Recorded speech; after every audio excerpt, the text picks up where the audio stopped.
Hi everyone, कैसे हैं students आप सभी। और एक बार फिर आप सभी के सामने मैं आशीष वर्मा स्वागत करता हूं आप सभी का द लाइन कंसेप्ट में। तो स्टूडेंट्स, आज हम आपसे बात करेंगे स्टूडेंट्स कुछ क्वेश्चंस के बारे में। पिछले वाली थ्योरी जितनी हमने पढ़ ली थी और कुछ क्वेश्चंस आपको दे दिए थे, एक दो क्वेश्चंस उनके अंदर से भी डिस्कस करूंगा और कुछ क्वेश्चंस और आज हम लोग लेने वाले हैं। सिर्फ क्वेश्चन ही देखेंगे और कुछ थोड़ी बहुत जो थ्योरी मुझे लगेगी बताने के लिए वो हम आज इस लेक्चर में करेंगे स्टूडेंट्स। तो चलिए स्टूडेंट्स, बिना कोई टाइम वेस्ट करें हम स्टार्ट करते हैं। तो देखिए स्टूडेंट्स, हमारे पास में जो आज का क्वेश्चन है वो क्या है, right the two vectors of same direction. हमें टू डिफरेंट वेक्टर्स लिखने हैं और उनकी डायरेक्शन क्या होनी चाहिए स्टूडेंट्स, सेम होनी चाहिए। समझ रहे हैं। तो हमें यहाँ पर मैग्नीट्यूड पर ध्यान नहीं देना, सिर्फ और सिर्फ हमें डायरेक्शन की तरफ ध्यान देना है स्टूडेंट्स। तो देखिए, अगर मान लीजिए मेरे पास में एक वेक्टर ए वेक्टर है और स्टूडेंट्स वो है सपोज कि आई कैप, जे कैप और के कैप, और एक दूसरा वेक्टर है स्टूडेंट्स जिसका नाम है 2i कैप, 2j कैप और 2k कैप। तो अगर स्टूडेंट्स इनका रेशो सेम आ जाए, क्या इनका रेशो सेम आ जाए, या फिर मैं ऐसे कह सकता हूं कि a vector is equal to lambda b vector, कि a वेक्टर और b वेक्टर के अंदर सिर्फ लैम्डा का ही फर्क हो। जैसे a वेक्टर क्या है यहाँ पर i cap plus j cap plus k cap, और लैम्डा की जगह पर आ गया 3, और यहाँ देखिए सॉरी 3 नहीं 2 आ गया, लैम्डा की जगह पर 2 आ गया, यहाँ से कॉमन लेके 2 यहाँ लिख दिया और यहाँ अंदर बच गया आई कैप प्लस जे कैप प्लस के कैप। समझ रहे हैं स्टूडेंट्स। तो क्या हो गया कि देखिए ये तो ए वेक्टर हो गया और ए वेक्टर जैसा ही ए वेक्टर ये हो गया, दिख रहा है आपको। और एक सिर्फ एक कांस्टेंट का ही फर्क हो दो वेक्टर्स के अंदर, दो वेक्टर में सिर्फ एक कांस्टेंट का ही फर्क हो, इसका मतलब उनकी डायरेक्शन क्या होती है स्टूडेंट्स, सेम डायरेक्शन होती है। समझ गए बात को। सिर्फ एक कांस्टेंट का फर्क है यहाँ पर इस वाले वेक्टर में और इस वाले वेक्टर में, सिर्फ इसका फर्क है। तो ऐसे वेक्टर्स को हम बोलेंगे सेम डायरेक्शन वेक्टर्स। ठीक है स्टूडेंट्स। और जो मैंने कंडीशन आपको बताई, ए वेक्टर लैम्डा बी वेक्टर, इनको आप पैरेलल वेक्टर्स के लिए भी यूज कर सकते हैं स्टूडेंट्स। किसके लिए? पैरेलल वेक्टर्स के लिए भी इनको आप यूज कर सकते हो, और आप इनको कोलिनियर वेक्टर्स के लिए भी यूज कर सकते हो। ठीक है स्टूडेंट्स, तीनों के लिए सेम बात रहेगी, सेम डायरेक्शन के लिए भी यही रहेगी, पैरेलल के लिए भी यही रहेगी, और स्टूडेंट्स कोलिनियर के लिए भी यही रहेगी स्टूडेंट्स। लेकिन एक बात मैं आपको समझा दूं कि ये कंडीशन आप अभी याद मत रखिए, ध्यान से समझना मेरी बात को। ये यहाँ पर जो लैम्डा है ना स्टूडेंट्स, ये ऑलवेज पॉजिटिव होना चाहिए। समझ रहे हैं आप मेरी बात को, ये ऑलवेज यहाँ पर पॉजिटिव होना चाहिए, तभी जाकर ए वेक्टर और बी वेक्टर की डायरेक्शन सेम होगी। अगर मान लीजिए यहाँ पर लैम्डा माइनस का आ जाए, suppose A vector is equal to -1 lambda का वैल्यू आ जाए और यहाँ बी आ जाए, तो अब आप सोचिए स्टूडेंट्स कि A vector is equal to minus का बी वेक्टर हो गया, और जब ए वेक्टर के इक्वल में माइनस का वेक्टर है, इसका मतलब इनकी डायरेक्शन क्या है, डिफरेंट डायरेक्शन है।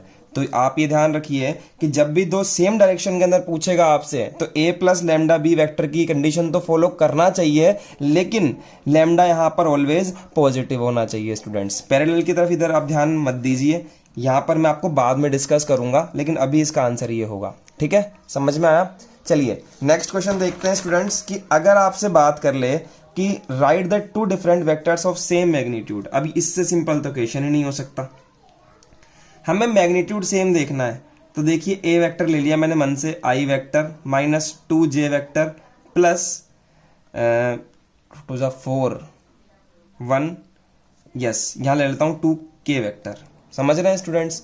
इसका मैग्नीट्यूड देखो आप, magnitude of A vector root में 1 का स्क्वायर माइनस 2 का स्क्वायर एंड यहाँ पर 2 का स्क्वायर। समझ रहे हैं क्या आएगा स्टूडेंट्स, 1 आएगा, 4 आएगा एंड 4 आएगा। तो मैग्नीट्यूड ऑफ ए वेक्टर क्या आ जाएगा मेरे पास में, बेसिकली 3 आ जाएगा।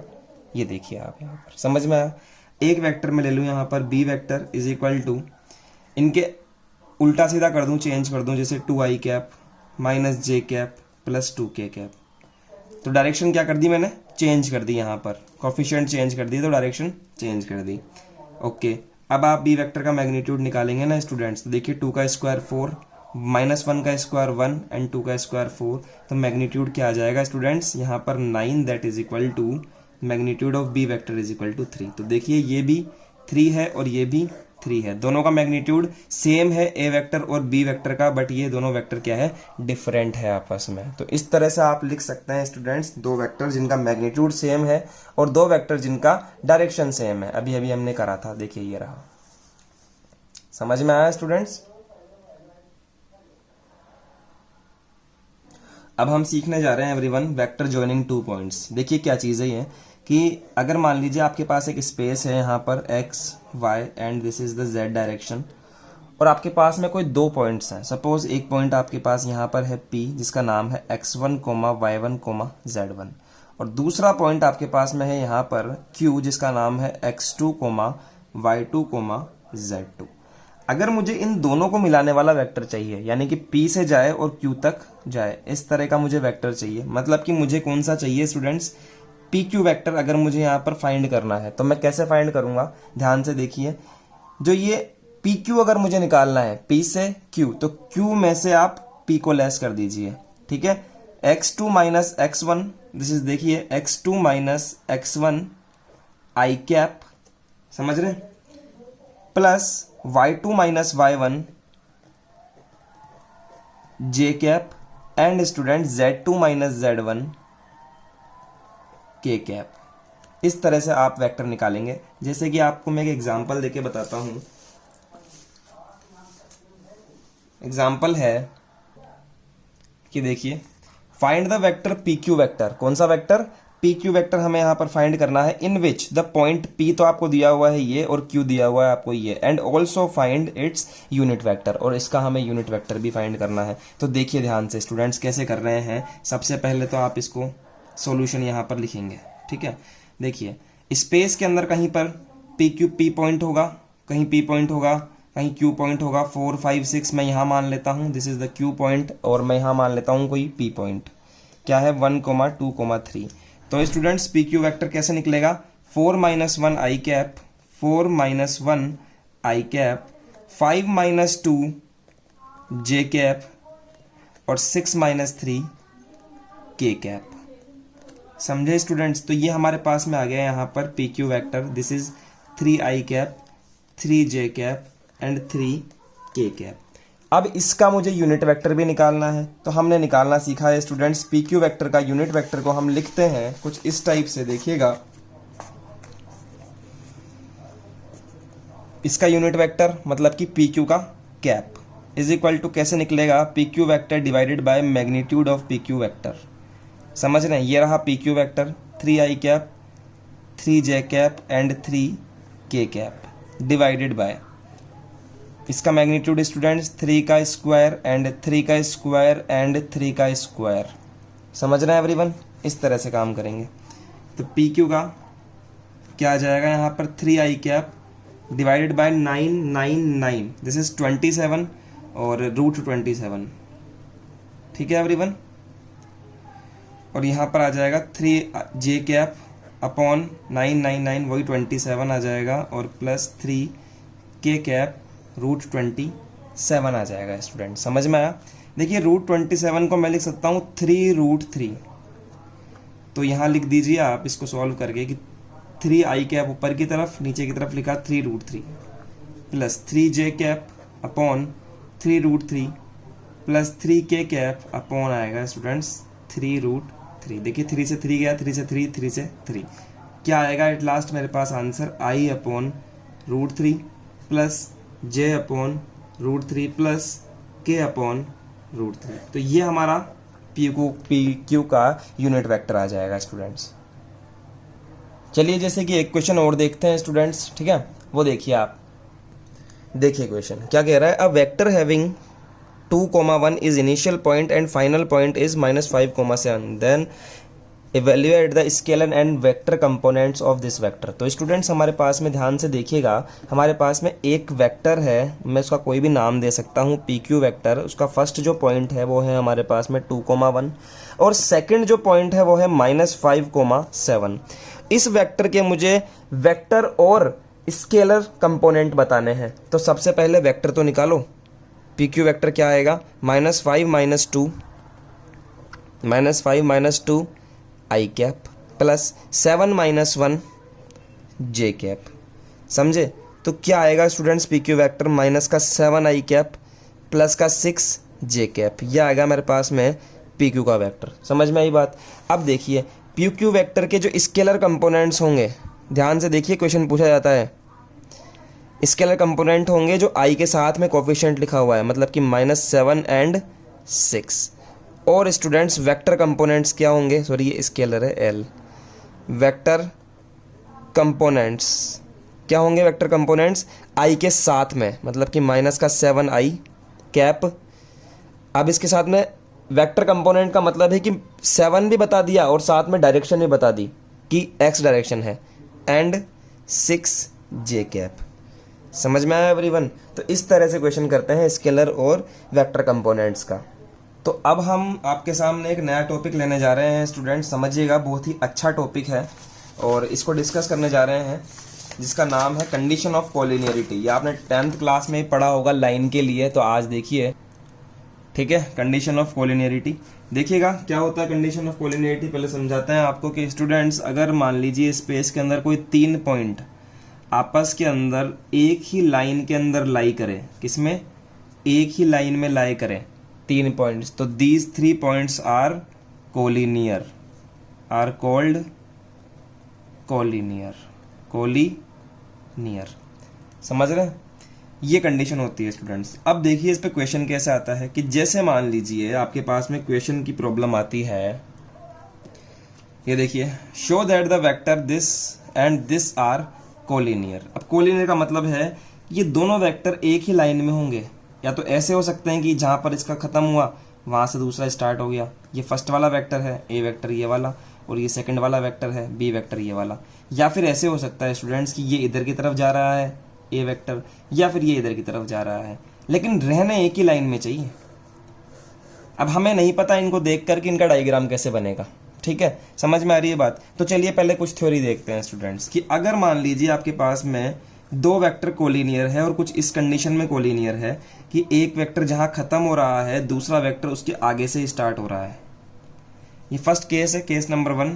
कोलिनियरिटी के अंदर 2 केस बन सकते हैं। केस नंबर 1 है कि अगर एक जहां से खत्म हो रहा है वहीं से दूसरा स्टार्ट हो रहा है, तो वहां कंडीशन लगेगी students A vector is equal to lambda B vector. उनमें सिर्फ और सिर्फ एक लैम्डा का ही फर्क होगा, और लैम्डा क्या होना चाहिए, पॉजिटिव होना चाहिए। क्यों होना चाहिए पॉजिटिव, क्योंकि डायरेक्शन क्या है, सेम है, सेम डायरेक्शन में है, इसलिए लैम्डा क्या होना चाहिए, पॉजिटिव होना चाहिए। सेकंड केस आता है साहब कि अगर मान लीजिए एक वेक्टर तो इस तरफ जा रहा है और दूसरा वेक्टर इस तरफ जा रहा है, लेकिन है तो एक ही लाइन में, इसका मतलब कोलिनियर है, तो वहां पर कंडीशन बनती है A vector is equal to minus का लैम्डा बी वेक्टर। ठीक है, लैम्डा किसका आएगा, आपका नेगेटिव आएगा। क्यों आएगा, क्योंकि स्टूडेंट्स डायरेक्शन क्या है, डिफरेंट है, डायरेक्शन डिफरेंट है, DIFFERENT। बोलो भैया मेरी बात समझ में आई क्या। तो दोनों कंडीशन के अंदर आप क्या कह सकते हैं कि कोलिनियर होगा, इसमें भी कोलिनियर है और इसमें भी कोलिनियर है, दोनों कंडीशन में कोलिनियर हो सकता है स्टूडेंट्स। ये कंडीशन होती है कोलिनियरिटी की, समझ रहे हैं। और सेम कंडीशन, नोट लिख लीजिए, same condition is applied for parallel vectors. Same condition apply हो सकती है पैरेलल वेक्टर्स के लिए, कि अगर आपको 2 वेक्टर्स को पैरेलल प्रूफ करना है तो भी आप ये ले सकते हैं, तो भी आप ये ले सकते हैं। अब देखिए क्वेश्चन करते हैं, देखिए आपको थ्योरी समझ में आ गई होगी बात की, कि मैंने क्या किया, ए वेक्टर ये रहा मेरे पास में, A vector is equal to 2i cap minus 3j cap plus 4k cap, okay. And B vector की बात करूं तो वो ये रहा स्टूडेंट्स, माइनस का 4i cap plus 6j cap minus का 8k कैप। तो अगर मैं ध्यान से देखूं तो यहां पर माइनस का 2 कॉमन आ जाएगा, और क्या बचेगा मेरे पास में, यहां बचेगा 2i कैप माइनस का 3j कैप और प्लस का 4k कैप। ध्यान से देखिए स्टूडेंट्स, जो ए वेक्टर है वही बी वेक्टर के अंदर आ गया, बस सिर्फ -2 का फर्क है यहां पर, समझ रहे हो आप, सिर्फ -2 का फर्क है। तो देखिए मैं क्या कह सकता हूं, दोनों वेक्टर सेम आ गए, सिर्फ एक -2 का फर्क है। तो कंडीशन देखिए लिखने का तरीका क्या होगा, पहले दोनों वेक्टर्स को आप लिखिए, A vector is equal to B vector, ठीक है। जो बी वेक्टर है वो ऑलरेडी -2 से मल्टीप्लाई हो रखा है, तो ये इक्वल कब होंगे, जब ये भी -2 से मल्टीप्लाई हो जाएगा। ठीक है, तो इस तरह से कंडीशन को लिखोगे आप। तो यहाँ पर क्या बना, एक्चुअली कंडीशन क्या बन गई कि b vector is equal to -2a vector. तो कोई प्रॉब्लम नहीं है साहब, एक वेक्टर और दूसरा वेक्टर के बीच में सिर्फ एक लैम्डा का फर्क होना चाहिए बस। ये लैम्डा है हमारा, क्या है, लैम्डा है। चाहे a is equal to lambda b vector आए, चाहे b is equal to lambda a vector आए, कोई फर्क नहीं पड़ता। ठीक है, आना चाहिए बस। तो ये दोनों condition b equal to -2a lambda आ गया। इसका मतलब क्या बोलूंगा स्टूडेंट्स कि दोनों के दोनों क्या है, कोलिनियर है। इसलिए a vector and b vector are collinear. समझ गए क्या बात को, कोलिनियर आ गए। और डायग्राम कैसा आएगा, a वेक्टर का तो ऐसे आएगा और b वेक्टर का इस तरफ आएगा, क्योंकि इनकी डायरेक्शन क्या है, डिफरेंट है, क्योंकि लैम्डा क्या आया, नेगेटिव आया है। कोलिनियर इन डिफरेंट डायरेक्शन, ये आपको लिखना पड़ेगा। समझ में आया स्टूडेंट्स? इस तरह से अगर आपको वेक्टर दिया जाए तो आप कोलिनियरिटी प्रूफ कर सकते हैं। नेक्स्ट बात करते हैं आपसे कि क्वेश्चन एक और किस टाइप से आ सकता है। तो स्टूडेंट्स आपके पास में क्वेश्चन आ जाए इस टाइप से कोलिनियरिटी के ऊपर कि 3 पॉइंट आपको दे दिए जाए, show that point this this this are collinear. तो आपको क्या करना है, देखिए सबसे पहले तो आपको पता है कि तीनों पॉइंट्स क्या होंगे, कोलिनियर होंगे, और ये हमें शो करना है। तो एक लाइन में होंगे तीनों के तीनों। यहाँ मैं मान लेता हूँ P पॉइंट है ये वाला, -2, 1, 6। Q मान लेते हैं यहाँ पर है -5, -1, 4, और R मान लेते हैं यहाँ पर है 1, 3, 8। समझ रहे हैं एवरीवन? P से Q तक का वेक्टर होगा PQ वेक्टर, और Q से R का वेक्टर होगा QR वेक्टर। ठीक है, तो अब इसके बाद बात करेंगे स्टूडेंट्स, हम सबसे पहले निकालेंगे PQ वेक्टर। ठीक है, कैसे निकालेंगे, -5 -2, -5 माइनस का 2 i cap plus -1 -1 j cap plus 4 -6 k cap. समझ में आया? PQ vector is equal to, यहाँ आएगा -3 i कैप, यहाँ आएगा स्टूडेंट्स -2 j कैप, और यहाँ भी आएगा -2 k कैप। हमें मिल गया स्टूडेंट्स PQ वेक्टर। और इसके बाद में हम निकालेंगे QR वेक्टर। ठीक है, 1 माइनस का 5 i कैप। ठीक है, 3 माइनस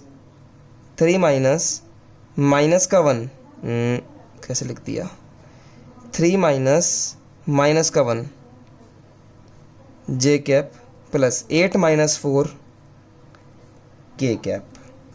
तो ये हो गया स्टूडेंट्स QR वेक्टर। क्या आ गया, 6 i कैप, 4 j कैप, 8 -4 क्या होगा स्टूडेंट्स, 4 k कैप। ये मुझे मिल गया QR वेक्टर। अब देखिए इसके अंदर क्या वो कंडीशन काम कर रही है जो अभी अभी आपको मैंने सिखाई थी, a vector equal to lambda b vector. तो देखिएगा, अगर मैं QR की बात करूं तो यहाँ पर मुझे 2 कॉमन ले लूँ। अगर मैं यहाँ से, देखिएगा आप यहाँ पे, अगर मैं यहाँ से 2 कॉमन ले लेता हूँ तो बनेगा स्टूडेंट्स क्या, यहाँ बनेगा 3i कैप, 2j कैप और 2k cap plus 2k cap. समझ रहे हैं? और इसकी अगर मैं बात करूं PQ वेक्टर की, तो PQ वेक्टर क्या बन जाएगा, ध्यान से देखिए यहाँ पर, यहाँ बन जाएगा माइनस कॉमन ले लो यहाँ से, 3i कैप, 2j कैप और 2k कैप। अब आपको दिमाग लगाना पड़ेगा थोड़ा सा, ज़्यादा नहीं, थोड़ा सा, कि PQ वेक्टर और QR वेक्टर इक्वल कब हो रहे हैं। आपको तो ये दिमाग लगाना पड़ेगा।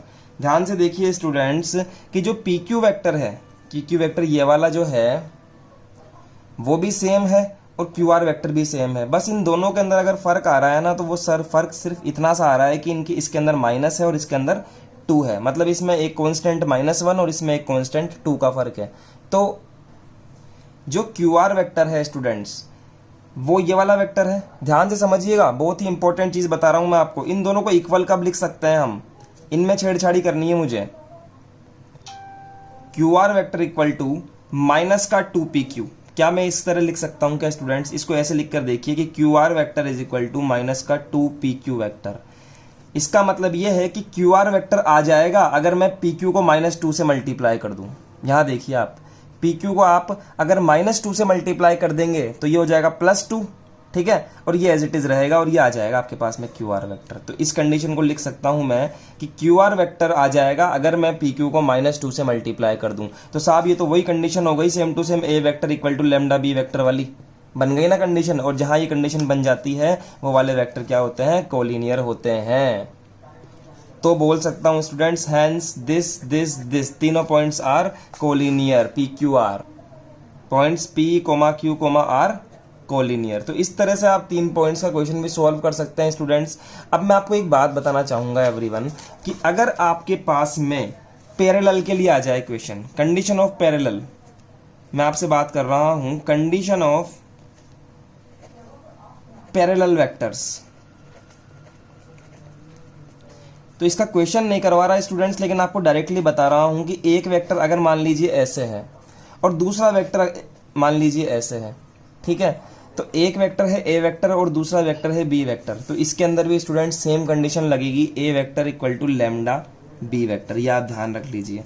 उसमें भी सेम यही कंडीशन आएगी कि दोनों के अंदर सिर्फ एक कांस्टेंट का ही फर्क होगा। अगर आप इस सिचुएशन, इन दोनों वेक्टर्स को इस सिचुएशन में जमा सकते हो तो दोनों के दोनों क्या होंगे, पैरेलल होंगे। ये केस नंबर 1 है।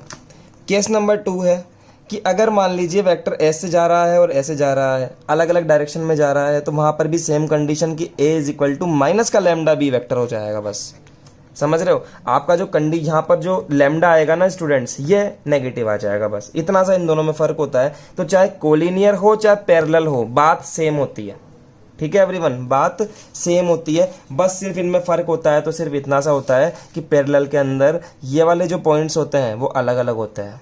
कौन से वाले, ये वाले जो पॉइंट्स होते हैं ये अलग अलग होते हैं, जबकि कोलिनियर के अंदर क्या होता है, कोई एक पॉइंट कॉमन होता है। जैसे ये कोलिनियर है तो देखिए जहां से खत्म हो रहा है वहीं से नेक्स्ट वाला स्टार्ट हो रहा है, तो कोलिनियर के अंदर क्या होगा, एक पॉइंट कॉमन होगा, जबकि पैरेलल के अंदर दोनों पॉइंट्स अलग अलग होते हैं। लेकिन दोनों को सॉल्व करने का तरीका बिल्कुल सेम है। अगर कोलिनियरिटी की जगह पर पैरेलल बोल देना आपको, तब भी आपको यही कंडीशन लगानी है स्टूडेंट्स। अब इसके ऊपर 1-2 क्वेश्चन हम लोग देख लेते हैं। पैरेलल हो गया, अब हम लोग राइट एंगल ट्राइंगल के ऊपर क्वेश्चन देखते हैं स्टूडेंट्स, और इसका आगे भी हम लोग पढ़ेंगे पैरेलल और परपेंडिकुलर को इजी वे में, तब आपके और अच्छे से समझ में आएगा, डीप में जाएंगे इसके अंदर। अभी देखिए आप राइट एंगल ट्राइंगल पे questions of right angle triangle. किस तरह का क्वेश्चन आता है, इस तरह का क्वेश्चन आता है कि show that the points A, B and C are the vertices of right angle triangle. देखिएगा आपको एक वर्टिसेस दिए हुए हैं राइट एंगल ट्राइंगल के, ठीक है एवरीवन। तो हमने तो एक रफ डायग्राम बना लिया। फर्स्ट पॉइंट मैंने इसको मान लिया कि 2i cap minus j cap plus का k कैप, ये मैंने फर्स्ट मान लिया। इसको मैंने b मान लिया। हालांकि मुझे पता नहीं है कि कौन सा पॉइंट कैसा होगा, मतलब किस जगह पर होगा, यहाँ होगा, यहाँ होगा या यहाँ होगा। हमने तो सिर्फ एक आइडिया लगाया है, ठीक है। और हमें शो करना है कि तीनों जो पॉइंट्स हैं, इस बार पॉइंट्स जो हैं हमें वेक्टर फॉर्म में दिए हुए हैं i j के, तो इसको वेक्टर मत समझना, पॉइंट्स बोल रहा है तो पॉइंट ही है साहब ये, ठीक है। अब बोल रहा है कि ABC is a right angle triangle. तो स्टूडेंट्स आपको एक बात तो पता होगी कि जो राइट एंगल ट्राइंगल होता है, इन राइट एंगल ट्राइंगल, अगर मेरे पास में कोई राइट एंगल ट्राइंगल इस टाइप से है, ये हाइपोटेनियस है, ये परपेंडिकुलर है, ये बेस है, तो एक कंडीशन ये होती है कि हाइपोटेनियस का स्क्वायर इक्वल टू बेस का स्क्वायर प्लस परपेंडिकुलर का स्क्वायर होता है। अगर ऐसा हो जाए तो वो एक राइट एंगल ट्राइंगल होता है। तो हमारे पास में 3 पॉइंट्स हैं, लेकिन हमें ये नहीं पता कि हाइपोटेनियस कौन सा है, बेस कौन सा है, परपेंडिकुलर कौन सा है। भाई ये तो हमने अपनी मर्जी से पॉइंट लगाए हैं राइट एंगल ट्राइंगल बनाने के लिए। तो क्या करेंगे स्टूडेंट्स, हम तीनों की डिस्टेंस निकालेंगे बीच की, समझ रहे हैं आप। तो जैसे मैं निकालना चाहूँ AB वेक्टर, तो मैं कैसे निकालूंगा, ध्यान से देखिएगा। AB वेक्टर कैसे निकालूंगा, B में से A को लेस करके, B में से A को लेस करके। तो यहाँ देखिए I माइनस 2i, तो मैं बोलूंगा माइनस i कैप, 1 में से 2 लेस होगा तो -3 माइनस का 1, तो ये मिल जाएगा। और सिमिलरली -5 माइनस 1 k कैप हो जाएगा। तो AB वेक्टर क्या आ जाएगा everyone, -i cap minus 2j cap minus 6k cap. इसी तरह से हम निकालेंगे स्टूडेंट्स BC वेक्टर। तो C में से हमें B को लेस करना पड़ेगा, 3 minus 1i cap, 3 minus 1i cap, और -4 माइनस 3 और इसी तरह से हम लोग ए सी वेक्टर फाइंड कर रहे हैं। देखिए ए सी वेक्टर, सी में से बी ए को लेस करूँगा यहाँ पे, तो इस तरह से हमको ए सी वेक्टर भी मिल जाएगा। क्या क्या मिल गया? ए बी वेक्टर मिल गया, बी सी मिल गया, ए सी मिल गया। अब वेक्टर तो हमें मिल चुके हैं students, A B B C A C. अब इनकी लेंथ चाहिए, तो लेंथ कैसे निकलेगी? मैग्नीट्यूड से निकलेगी। देखिए ए बी का मैग्नीट्यूड निकालना चाहूँगा तो कैसे निकलेगा? -1 का स्क्वायर प्लस -2 का स्क्वायर प्लस -6 का स्क्वायर, तो क्या आएगा स्टूडेंट्स? 1 + 4 + 36, क्या आएगा स्टूडेंट्स? 41 आएगा मेरे पास में। ए बी का मैग्नीट्यूड 41 आ गया रूट में। अब ए बी का स्क्वायर करना चाहता हूँ मैं, मैग्नीट्यूड का स्क्वायर, तो क्या आ गया? 41 आ गया स्टूडेंट्स। क्या आ गया? 41 आ गया। इस डब्बे को याद रखो, थोड़ा सा कम है जगह मेरे पास में। 41 आ गया। सिमिलरली मैं बी सी का मैग्नीट्यूड भी निकालना चाहता हूँ स्टूडेंट, तो क्या मिलेगा? √6 मिलेगा। और अगर मैं बी सी के मैग्नीट्यूड का स्क्वायर करना चाहूँ तो √6 का स्क्वायर क्या होता है? 6, तो यहाँ पर मुझे मिलेगा 6। ठीक है। इसी तरह से अगर स्टूडेंट्स में ए सी का मैग्नीट्यूड निकालना चाहूँ तो मुझे मिलेगा √35, और ए सी का मैग्नीट्यूड का स्क्वायर निकालना चाहूँ तो क्या मिलेगा स्टूडेंट्स? मिलेगा मुझे 35। स्क्वायर क्यों किया? क्योंकि आपको पता है कि राइट एंगल ट्राइंगल में किसी एक का स्क्वायर बाकी दोनों के स्क्वायर के सम के इक्वल होता है। तो यहाँ अगर ऐसी कंडीशन मुझे मिल रही है तो हाँ, ये तीनों के तीनों क्या है? राइट एंगल ट्राइंगल की साइड्स हैं। तो देखिए आप ध्यान से, ए बी का स्क्वायर जो है वो बी सी स्क्वायर और ए सी स्क्वायर का सम है। तो मैं बोलूँगा here A B square is equal to B C square plus A C square. ठीक है। Hence A B C are the points of right angled triangle. इस तरह से आप स्टूडेंट्स राइट एंगल ट्राइंगल करेंगे इसको सॉल्व। इसके ऊपर क्वेश्चन दे रहा हूं आपको करने के लिए, ये क्वेश्चन नोट कर लीजिए स्टूडेंट्स। क्वेश्चन नंबर 14 आपके लिए दे रहा हूं, ये आपको करना है घर से। राइट एंगल ट्राइंगल के ऊपर क्वेश्चन है, इसको आप कर लीजिए स्टूडेंट्स। ठीक है एवरीवन? तो ठीक है स्टूडेंट्स, ये कुछ बेसिक्स मैंने आपको बताए हैं, इसको आप लिख लीजिए राइट एंगल ट्राइंगल वगैरह के बारे में। और स्टूडेंट्स ये कुछ बेसिक क्वेश्चंस थे जो आपको आने चाहिए वेक्टर के लिए। इन क्वेश्चंस की प्रैक्टिस कीजिए आप, अधिकतर क्वेश्चंस मैंने आपको करवा दिए हैं, तो इनकी आप प्रैक्टिस कीजिए स्टूडेंट्स। मिलते हैं आपसे नेक्स्ट लेक्चर में और बात करेंगे आज से addition of vectors, multiplication of vectors क्या होता है, इनके कंसेप्ट के बारे में, और direction ratios and direction cosines के इंपॉर्टेंट कंसेप्ट के बारे में। और हम बात करेंगे उससे अपर लेवल के ऊपर। अब थोड़ा सा वेक्टर हमारा चढ़ने वाला है अच्छे लेवल पे। तो चलिए स्टूडेंट्स, आज के लिए इतना ही। मिलते हैं आपसे नेक्स्ट लेक्चर में। आज के लिए ऑल द बेस्ट।